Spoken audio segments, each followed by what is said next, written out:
Never before offer national highway పై ఆకర్షణీయమైన commercial plots గజం కేవలం 5,999 రూపాయలకే. రేపటి నుంచి తెలంగాణ అసెంబ్లీ ప్రత్యేక సమావేశాలు జరగనున్నాయి. 4 రోజుల పాటు సభ జరిగే అవకాశం ఉంది. కాళేశ్వరం కమిషన్ రిపోర్ట్ను ఇరిగేషన్ శాఖ మంత్రి ఉత్తమ్ కుమార్ రెడ్డి సభలో ప్రవేశపెడతారు. రిపోర్టు కాపీలను సభ్యులకిచ్చి స్టడీ చేసేందుకు సమయం ఇచ్చే అవకాశం ఉంది.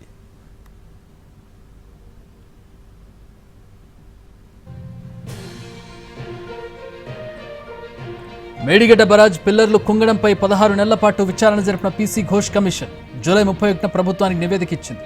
ఈ రిపోర్టుపై ఇప్పటికే కేబినెట్లో చర్చ జరిగింది. అధికారులతో పాటు బీఆర్ఎస్లోని కీలక నేతలు బాధ్యులని తేలడంతో అసెంబ్లీలో చర్చించి అందరి నిర్ణయాలు తీసుకున్నాక తర్వాత ముందుకెళ్తామని ఇప్పటికే సీఎం రేవంత్ రెడ్డి ప్రకటించారు.